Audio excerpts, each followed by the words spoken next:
కులగణన సర్వే దేశానికే role model గా నిలుస్తుందన్నారు మంత్రి పొన్నం ప్రభాకర్. సర్వేలో పాల్గొనని వారికి ఈ నెల 16 నుంచి 28 వరకు మరో ఛాన్స్ ఇస్తున్నట్లు చెప్పారు. కామారెడ్డి డిక్లరేషన్ అమల్లో భాగంగా బీసీలకు 42% రిజర్వేషన్లను స్థానిక సంస్థల్లో కల్పిస్తామన్నారు. అటు విద్య, ఉపాధి అవకాశాల్లోనూ రిజర్వేషన్లకు చట్టబద్ధత ఖాయమన్నారు. కుల సర్వేలో పాల్గొనని వారిని ప్రోత్సహించి సమాచారం ఇచ్చేలా బీసీ సంఘాలు కృషి చేయాలన్న మంత్రి పొన్నం ఈ నెల 16 లోపు టోల్ ఫ్రీ నెంబర్ అందుబాటులోకి తెస్తున్నట్లు చెప్పారు. కులాల వారి లెక్కలు తప్పని, కావాలనే ప్రతిపక్షాల ఆరోపణలు చేస్తున్నాయని విమర్శించారు. అంతకుముందు మంత్రి పొన్నం పీసీసీ చీఫ్ మహేష్ కుమార్ గౌడ్ ను కలిసిన బీసీ సంఘాలు అభినందించి సత్కరించాయి. కులగణన సర్వే దేశానికే రోల్ మోడల్ గా నిలుస్తుందన్నారు మంత్రి పొన్నం ప్రభాకర్. సర్వేలో పాల్గొనని వారికి ఈ నెల 16 నుంచి 28 వరకు మరో ఛాన్స్ ఇస్తున్నట్లు చెప్పారు. కామారెడ్డి డిక్లరేషన్ అమల్లో భాగంగా బీసీలకు 42% రిజర్వేషన్లను స్థానిక సంస్థల్లో కల్పిస్తామన్నారు. అటు విద్య, ఉపాధి అవకాశాల్లోనూ రిజర్వేషన్లకు చట్టబద్ధత ఖాయమన్నారు. కుల సర్వేలో పాల్గొనని వారిని ప్రోత్సహించి సమాచారం ఇచ్చేలా బీసీ సంఘాలు కృషి చేయాలన్న మంత్రి పొన్నం ఈ నెల 16 లోపు టోల్ ఫ్రీ నెంబర్ అందుబాటులోకి తెస్తున్నట్లు చెప్పారు. కులాల వారి లెక్కలు తప్పని, కావాలనే ప్రతిపక్షాలు ఆరోపణలు చేస్తున్నాయని విమర్శించారు. అంతకుముందు మంత్రి పొన్నం పీసీసీ చీఫ్ మహేష్ కుమార్ గౌడ్ ను కలిసిన బీసీ సంఘాలు అభినందించి సత్కరించాయి.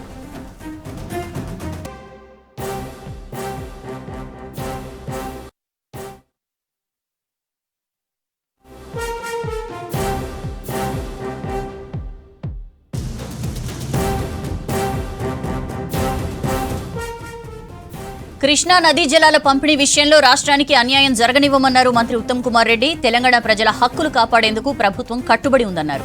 కోర్టు విచారణను ఈ నెల 27వ తేదీకి వాయిదా వేసిందని తెలిపారు. 25వ తేదీ నాటికి అన్ని వాదనలపై షార్ట్ నోట్ సమర్పించాలని చెప్పిందన్నారు. దీంతో ఈ నెల 19 నుంచి 21 వరకు జరగాల్సిన బ్రిజేష్ కుమార్ ట్రైబ్యునల్ విచారణ యథాతథంగా ఉంటుందన్నారు. సుప్రీంకోర్టు తీర్పు తెలంగాణ ప్రభుత్వం వాదనలకు మద్దతుగా నిలిచిందన్నారు. ఇది రాష్ట్ర హక్కులు రక్షించడంలో ముందడుగన్నారు ఉత్తమ్ కుమార్ రెడ్డి.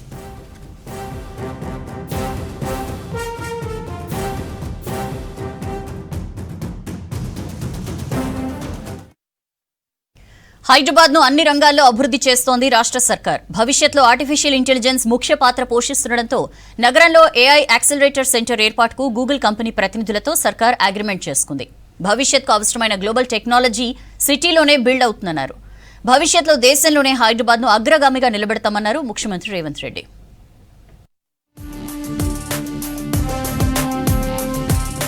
భవిష్యత్ అంతా ఆర్టిఫిషియల్ ఇంటెలిజెన్స్ దేనన్నారు సీఎం రేవంత్ రెడ్డి. త్వరలోనే స్కిల్ యూనివర్సిటీ నిర్మించబోతున్నామని తెలిపారు.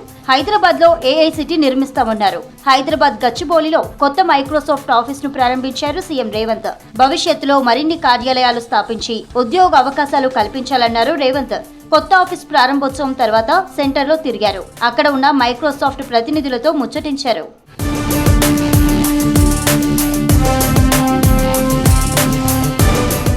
మైక్రోసాఫ్ట్ కొత్త ఆఫీస్ ప్రారంభం మరొక మైలురాయి అన్నారు సీఎం రేవంత్ రెడ్డి. హైదరాబాద్ నుంచి గ్లోబల్ ఇన్నోవేషన్ ఇంపాక్ట్ క్రియేట్ చేశారన్నారు. మైక్రోసాఫ్ట్ సాయంతో రాష్ట్రంలోని 500 ప్రభుత్వ పాఠశాలల్లో ఆర్టిఫిషియల్ ఇంటెలిజెన్స్ విద్యను ప్రవేశపెట్టామన్నారు CM Revanth.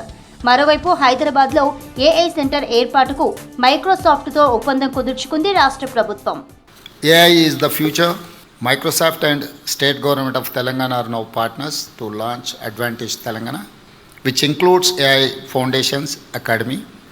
With this partnership, Telangana and Microsoft will introduce AI education to 500 government schools and also use AI for governance and public services. This investment will also strengthen our startup ecosystem and give access to mentorship, AI tools and global network. I thank the leadership team of Microsoft for their continued trust in Telangana. Your commitment to innovation matches our vision, Telangana Rising. Hyderabad లో AI technology అభివృద్ధికి మరో ముందడుగు పడింది. సిటీలో AI accelerator centre ఏర్పాటు కోసం Google company ప్రతినిధులతో సర్కార్ అగ్రిమెంట్ చేసుకుంది. గచ్చిబౌలిలోని టీ హబ్ సెంటర్ లో సీఎం రేవంత్ సమక్షంలో IT minister Sridhar Babu Google ప్రతినిధులతో ఎంఓయూ చేసుకున్నారు. టెక్నాలజీ అభివృద్ధి కోసం తెలంగాణ ప్రభుత్వంతో కలిసి నడుస్తామని చెప్పారు సాఫ్ట్వేర్ కంపెనీ ప్రతినిధులు.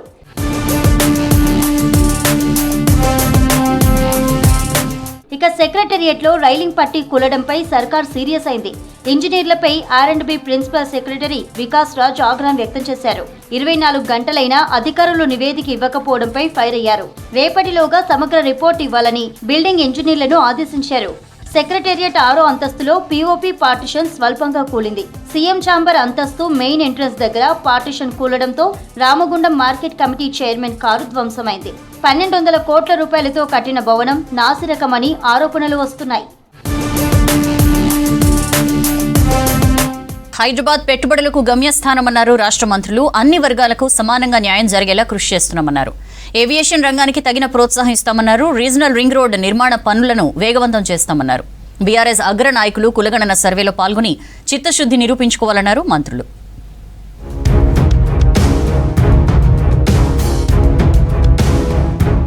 రీజనల్ రింగ్ రోడ్డు నిర్మాణ పనులను వేగవంతం చేయాలని అధికారులను ఆదేశించారు డిప్యూటీ సీఎం బట్టి విక్రమార్క, మంత్రి కోమటిరెడ్డి వెంకటరెడ్డి. హైదరాబాద్ సెక్రటేరియట్లో ఆర్ఎండ్బీ శాఖ ప్రీ బడ్జెట్పై సమావేశమయ్యారు. రాష్ట్ర వ్యాప్తంగా ఆర్ఎండ్బీ శాఖకు ఉన్న ఆస్తులపై నివేదిక రూపొందించాలని, ఆస్తులు కబ్జాకి గురికాకుండా చర్యలు తీసుకోవాలని ఆదేశించారు మంత్రులు. ఎస్సీ ఎస్టీ సబ్ ప్లాన్ పూర్తి స్థాయిలో అమలుకు చర్యలు తీసుకోవాలని ఆదేశించారు. ఏవియేషన్ రంగానికి తగిన ప్రోత్సాహం అందిస్తామని తెలిపారు డిప్యూటీ సీఎం బట్టి, మంత్రి కోమటిరెడ్డి.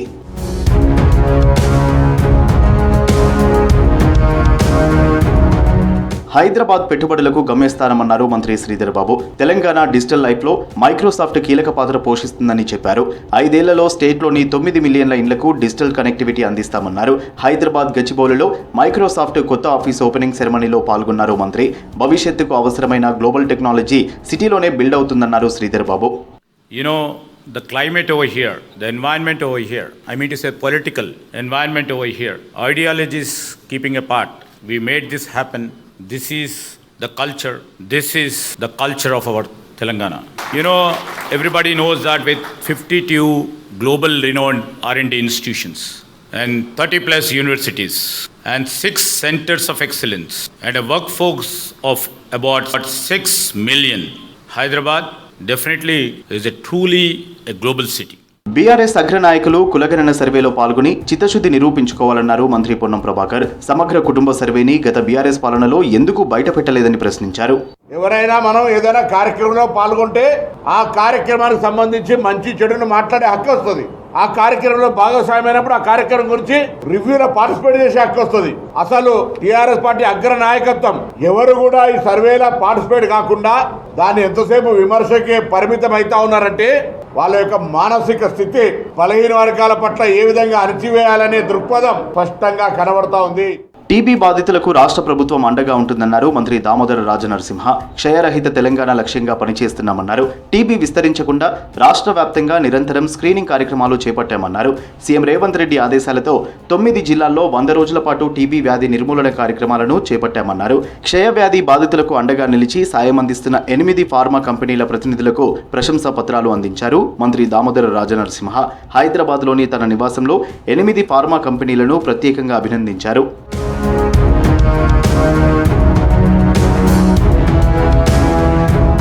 భద్రాద్రి కొత్తగూడెం జిల్లా కరకగూడెం మండలం చిరుమలలో 2 ఏళ్లకొకసారి వచ్చే సమ్మక్క సారక్కలను దర్శించుకున్నారు మంత్రి సీతక్క. వనదేవతలకు ప్రత్యేక పూజలు చేసి మొక్కులు చెల్లించుకున్నారు. తన చిన్నప్పటి నుంచి చందా వంశస్థులే చిరుమల్ల జాతర చేసేవారన్నారు సీతక్క. తొలిసారిగా మంత్రి హోదాలో సమ్మక్క సారక్కలను దర్శించుకోవడం సంతోషంగా ఉందన్నారు. రాబోయే కాలంలో ఒక ప్రణాళిక పెట్టుకొని తప్పకుండా సిరిమల్ల జాతరను కూడా ఈ ఉమ్మడి ఖమ్మం జిల్లా, నూతన భద్రాద్రి కొత్తగూడెం జిల్లాలో ఒక మంచి ప్రసిద్ధిగాంచినటువంటి సమ్మక్క సారమ్మ దేవాలయంగా మరి ప్రకృతి వనదేవతల యొక్క విశిష్టతను ముందుకు తీసుకెళ్లే విధంగా ఈ ప్రకృతిని, ఈ చెట్లను కాపాడుతూనే వచ్చిపోయేటువంటి భక్తులకు మంచి సౌకర్యాలు కలిగించే విధంగా అభివృద్ధి పదంలో తీసుకెళ్తామని తెలియజేస్తూ హైదరాబాద్ సెక్రటేరియట్లో మంత్రి పొన్నం ప్రభాకర్తో సమావేశమయ్యారు బీసీ సంఘాల నేతలు, ప్రొఫెసర్లు. బీసీలకు 42% రిజర్వేషన్ల చట్టబద్ధత సహా పలు అంశాలపై చర్చించారు. సమావేశంలో PCC chief Mahesh Kumar Goud, BC సంఘాల నేతలు పాల్గొన్నారు.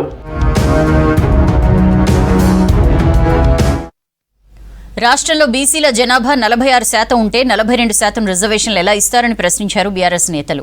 కులగణనపై సర్కారు వైఫల్యం డిప్యూటీ సీఎం మాటలతోనే తెలిసిపోయిందన్నారు. సీఎం సొంత నియోజకవర్గంలో తాగునీటి కోసం జనం అల్లాడిపోతున్నారని ఆరోపించారు. ఈ నెల 19న బీఆర్ఎస్ విస్తృత స్థాయి భేటీ జరుగుతుందన్నారు గులాబీ నేతలు.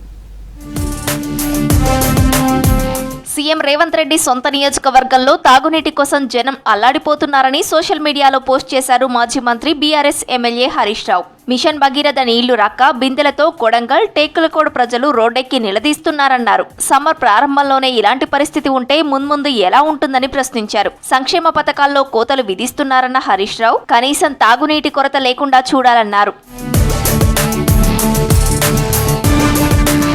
రాష్ట్రంలో బీసీల జనాభా 46% ఉంటే 42% రిజర్వేషన్లను ఎలా ఇస్తారని ప్రశ్నించారు బీఆర్ఎస్ ఎమ్మెల్సీ కవిత. విద్య, ఉద్యోగ, పొలిటికల్ కు సంబంధించి 3 బిల్లులు అసెంబ్లీ సెషన్స్ లో పెట్టాలని డిమాండ్ చేశారు. బిల్లు కేంద్రానికి పంపించి చేతులు దులుపుకునే కుట్ర రాష్ట్ర సర్కార్ చేస్తోందన్నారు. జనగామ జిల్లా కేంద్రంలో పర్యటించిన కవితకు స్థానిక నాయకులు గ్రాండ్ వెల్కమ్ పలికారు. ఏమంటుంది ప్రభుత్వం? ఒకటే బిల్లు 42% పెట్టి దాన్ని కేంద్ర ప్రభుత్వానికి పంపించి చేతులు దులుపుకుంటామంటున్నారు. కానీ ఎన్నికలలో అట్లా చెప్పలే. 42% ఇస్తాం రిజర్వేషన్ అని చెప్పిను. ఇవాళ మేము ప్రపోజ్ చేసేది తెలంగాణ జాగృతి నుండి ఏంటంటే మీరు 1 కాదు 3 బిల్లులు పెట్టాలి. రాష్ట్రంలో చేపట్టిన కులగణనపై సర్కార్ వైఫల్యం డిప్యూటీ సీఎం బట్టి విక్రమార్క మాటలతోనే తెలిసిపోయిందన్నారు బీఆర్ఎస్ ఎమ్మెల్యే వివేకానంద్. తెలంగాణ భవన్లో మీడియాతో మాట్లాడిన ఆయన అసెంబ్లీ సమావేశాన్ని ఏర్పాటు చేసింది చట్టబద్ధత కోసం కాదా అని ప్రశ్నించారు. కులాల జనాభాను కుట్రపూరితంగా తక్కువ చేసి చూపించారని విమర్శించారు వివేకానంద్. ముఖ్యమంత్రి గారు అసెంబ్లీ సమావేశంలో ఇంత అంశాన్ని తీవ్రమైన అంశం గురించి చర్చ జరుగుతూ ఉంటే వారు ఎవరు సర్వేలో పాల్గొనని చెప్తారంటే ముఖ్యమంత్రిగా పనిచేసినటువంటి మా అధినేత కేసీఆర్ గారు పాల్గొనలేరు, హరీష్ రావు గారు పాల్గొనలేరు, కేటీఆర్ గారు పాల్గొనలేరు, పద్మారావు గారు పాల్గొనలేరు, అదేవిధంగా పోచంపల్లి శ్రీనివాస్ రెడ్డి గారు పాల్గొనలేదని చెప్తారు. అసలు వారి సమాచారం అంతా కూడా ఓపెన్ డాక్యుమెంటే కదా. అఫిడవిట్ లో క్లియర్ గా ఎలక్షన్ కమిషన్ లో వెబ్సైట్ లో కానీ ప్రభుత్వం దగ్గర ఉన్న సమాచారమే. ఫామ్ హౌస్ లో కోడి పందాల కేసులో బీఆర్ఎస్ ఎమ్మెల్సీ పోచంపల్లి శ్రీనివాస్ రెడ్డిని నిందితుడిగా చేర్చారు మొయినాబాద్ పోలీసులు. ఫామ్ హౌస్ లో కోడి పందాలు, క్యాసినో కేసులో ఆయనకు ఉదయం నోటీసులు ఇచ్చారు పోలీసులు. కోడి పందాలు జరిగిన ల్యాండ్ పోచంపల్లి శ్రీనివాస్ రెడ్డికి చెందినదిగా నోటీసుల్లో తెలిపారు పోలీసులు. మొయినాబాద్ తొల్కట్ట గ్రామం సర్వే నెంబర్ 165/A పొలం ఉన్నట్టు గుర్తించారు. 4 రోజుల్లో ఆధారాలతో హాజరు కావాలని నోటీసుల్లో పేర్కొన్నారు పోలీసులు. సెక్షన్ 3 and 4 గేమింగ్ యాక్ట్ కింద కేసును నమోదు చేశారు పోలీసులు. సెక్షన్ 11 యానిమల్ యాక్ట్ కింద మరో కేసు నమోదైంది. ఫామ్ హౌస్ లో బెట్టింగ్స్ చేస్తూ కోడి పందాలు ఆడిస్తున్నట్లు గుర్తించారు పోలీసులు.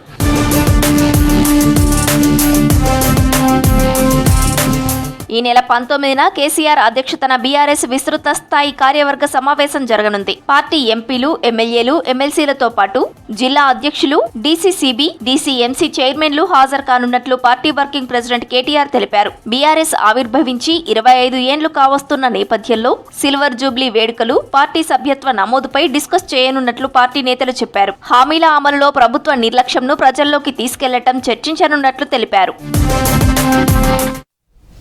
ముస్లింలను బీసీ జాబితాలో చేర్పిస్తే పార్లమెంట్లో ఆమోదించే ప్రసక్తే లేదన్నారు కేంద్ర మంత్రి బండి సంజయ్.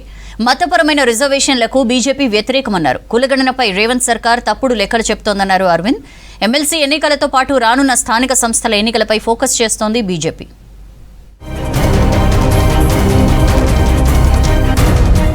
బీసీ జాబితాలో ముస్లింలను చేర్చితే ఆమోదించే ప్రసక్తే లేదన్నారు కేంద్ర మంత్రి బండి సంజయ్. మతపరమైన రిజర్వేషన్లకు బీజేపీ వ్యతిరేకమని స్పష్టం చేశారు. బీసీల్లో ముస్లింలను చేర్చడం వల్ల బీసీలకు దక్కాల్సిన రిజర్వేషన్లు దక్కకుండా పోతాయని చెప్పారు. ముస్లింలను బీసీల్లో కలిపితే హిందూ సమాజమంతా తిరగబడటం ఖాయమన్నారు. కాంగ్రెస్ కు చిత్తశుద్ధి ఉంటే బీసీ జాబితాలో నుండి ముస్లింలను తొలగించాల్సిందేనన్నారు బండి సంజయ్. తెలంగాణ కాంగ్రెస్ ప్రభుత్వం ముస్లింలను బీసీ జాబితాలో చేర్చి కేంద్రానికి పంపాలనుకోవడం మూర్ఖత్వం. దీన్ని ఎట్టి బస్సులో ఎన్డీఏ సర్కార్ పక్కా వ్యతిరేకిస్తుంది. భారతీయ జనతా పార్టీ మొదటి నుంచి కూడా మతపరమైన రిజర్వేషన్లను వ్యతిరేకిస్తూ వస్తున్నది. కాంగ్రెస్ పార్టీ దగ్గర ఏమాత్రం నీతి నిజాయితీ ఉంటే, నిబద్ధత ఉంటే ముస్లింలను 10% ముస్లింలను బీసీలో చేర్చకుండా మీరు ఆ జాబితాను పంపించే ప్రయత్నం చేయాలి. లేకుంటే హిందూ సమాజం, ముఖ్యంగా బీసీ సమాజం కాంగ్రెస్ పార్టీని క్షమించదు. రేవంత్ సర్కార్ కులగణనలో తప్పుడు లెక్కలు చూపించిందని ఆరోపించారు బీజేపీ ఎంపీ ధర్మపురి అరవింద్. ప్రత్యేక రాష్ట్రం తీసుకొచ్చినందుకే కేసీఆర్ ను తెలంగాణ ప్రజలు సీఎం చేశారు తప్ప కులం చూసి కాదన్నారు. రాజకీయంలో కులం కంటే గుణం గొప్పదన్నారు. కులగణన పేరుతో కాంగ్రెస్, బీఆర్ఎస్ కలిసి డ్రామాలు ఆడుతున్నాయన్నారు అరవింద్. 10 సంవత్సరాల తర్వాత ఈ కేసీఆర్ దిక్కుమాల గుణం ఉన్నది, కేసీఆర్ కంటే పోరగానలేదు, కేసీఆర్ పోరగానలేదు ఇంకా దరిద్రపు గుణం ఉన్నదని ఓడగొట్టి. ఇక్కడ కులం కాదు, గుణం ముఖ్యం. బీసీలు 46%, ఓసీలు 13%, ఎస్సీ 17%, ఎస్టీ 10% పైన, మైనారిటీలు సుమారు 13%. ఇవన్నీ 100 అయిపోయినాయి. క్రిస్టియన్లు లేనేలేరు అంటుండు రేవంత్.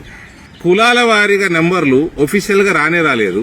ఈ లీకులు ఏంది తెలవాలంటే ఒఫీషియల్ చేయండి నెంబర్లు, గంట సేపట్లో అవి తప్పని రుజువు చేస్తా. సంత్ రవిదాస్ హిందూ ధర్మ పరిరక్షకుడు అన్నారు బీజేపీ ఎస్పీ మోర్చా జాతీయ అధికార ప్రతినిధి ముఖేష్ కుమార్. ఆయన సందేశంతో సమాజంలో సమానత్వం పెరిగిందన్నారు. సంత్ రవిదాస్ బోధనలు భారతీయ సమాజానికి ఎప్పుడూ మార్గదర్శకంగా ఉంటాయన్నారు. ప్రధాని నరేంద్ర మోదీ నాయకత్వంలో భారతీయ సంస్కృతిని, మహనీయుల సేవలను గౌరవించే విధంగా దేశవ్యాప్తంగా కార్యక్రమాలు నిర్వహిస్తున్నట్టు తెలిపారు. नरेंद्र मोदी जी उनके दिखाए हुए रास्ते पे चलकर, उनके दिखाए हुए विजन पे चलकर उनके सपनों को साकार करने का काम कर रहे हैं. जब भी हमारे देश में आक्रांताओं ने हमारे यहाँ जो अशांति फैलाई है, तब इस देश में किसी न किसी संत, किसी महापुरुष का जन्म हुआ है. గ్రాడ్యుయేట్స్, టీచర్స్ ఎమ్మెల్సీ ఎన్నికలపై ఫోకస్ చేసింది బీజేపీ అధిష్టానం. దీంతో పాటు స్థానిక సంస్థల ఎన్నికల్లో కూడా విజయం సాధించేందుకు కార్యకర్తలతో, నేతలతో సమీక్షలు నిర్వహిస్తోంది. పార్లమెంట్లో తొలి విడత బడ్జెట్ సమావేశాలు ముగిశాయి. చివరి రోజు కీలక బిల్స్ ను పార్లమెంట్లో ప్రవేశపెట్టింది కేంద్రం. లోక్సభ ముందుకు కొత్త ఐటీ బిల్ తెచ్చారు ఆర్థిక మంత్రి నిర్మల. మరోవైపు వక్ఫ్ బోర్డు సవరణ బిల్లుపై జేపీసీ రిపోర్టుకు రాజ్యసభ ఆమోదం తెలిపింది. దీంతో లోక్సభలోనూ జేపీసీ రిపోర్ట్ ప్రవేశపెట్టింది కేంద్రం.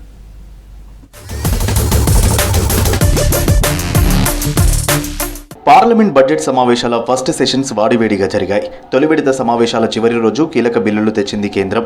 వక్ఫ్ బోర్డు సవరణ బిల్లుపై జేపీసీ రిపోర్టును రాజ్యసభలో ప్రవేశపెట్టింది. దీనిపై విపక్షాలు తీవ్ర అభ్యంతరం తెలిపాయి. అన్ని వర్గాల అభిప్రాయాలను పరిగణలోకి తీసుకోలేదన్నారు. వక్ఫ్ బిల్లు సవరణ రిపోర్టు నుంచి అభ్యంతరాలను డిలీట్ చేశారంటూ విపక్షాలు వాకౌట్ చేశారు. విపక్షాల ఆందోళన మధ్య వక్ఫ్ సవరణ బిల్లు రిపోర్టు ఆమోదించారు రాజ్యసభ చైర్మన్ జగదీప్ ధన్కడ్. వక్ఫ్ బోర్డు సవరణ బిల్లుపై జేపీసీ రిపోర్టును తీవ్రంగా వ్యతిరేకించారు రాజ్యసభ ప్రతిపక్ష నేత మల్లికార్జున ఖర్గే. ప్రతిపక్ష ఎంపీల అభ్యంతరాలను రిపోర్టులో పరిగణలోకి తీసుకోలేదన్నారు. వక్ఫ్ బోర్డు బిల్లుపై ఫేక్ జేపీసీ రిపోర్ట్ తయారు చేశారని విమర్శించారు. మరోసారి మైనారిటీ వర్గాల అభిప్రాయాలతో నివేదిక రెడీ చేయాలన్నారు. రాజ్యాంగానికి వ్యతిరేకంగా వక్ఫ్ బోర్డు సవరణ బిల్లు ఉందన్నారు ఖర్గే. जो वक्फ बोर्ड की जेपीसी की रिपोर्ट है, जिस रिपोर्ट में अनेक सदस्यों ने अपना डिसेंट नोट दिया है, वो नोट देने के बावजूद भी प्रोसीडिंग से निकालना और उन मेजॉरिटी मेंबर्स के व्यूज सिर्फ उसमें रखकर बुलडोज करना ये ठीक नहीं है. ये कंडेमेबल है और एंटी डेमोक्रेसिक है, एंटी प्रोसीजर है. వక్ఫ్ సవరణ బిల్లు నివేదికపై విపక్ష ఎంపీలు రాజ్యసభను తప్పుదోవ పట్టిస్తున్నారన్నారు కేంద్ర మంత్రులు కిరణ్ రిజిజు. 6 నెలలుగా అన్ని వర్గాల అభిప్రాయాలను తీసుకుని జేపీసీ నివేదిక తయారు చేసినట్లు చెప్పారు. రిపోర్టు దృష్టికి వచ్చిన అభ్యంతరాలను తొలగించలేదన్నారు. సమగ్రంగా చర్చించాకే రిపోర్టు సిద్ధమైందన్నారు Kiren Rijiju. During the proceedings of the JPC for last 6 months, some of the honorable members are here who are members of the JPC.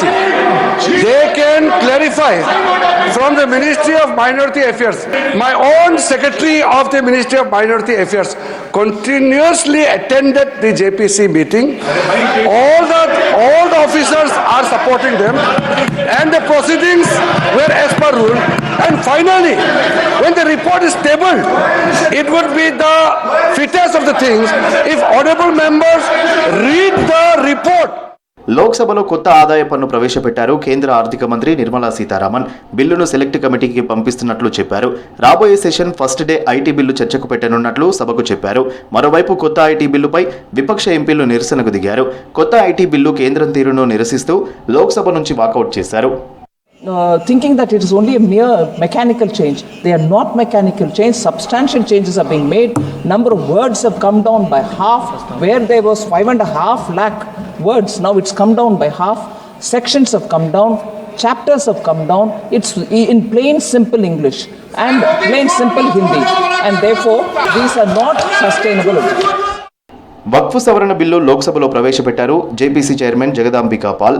JPC రిపోర్టులో అభ్యంతరాలు ఉంటే తమకు ఎలాంటి ఇబ్బంది లేదన్నారు కేంద్ర మంత్రి అమిత్ షా.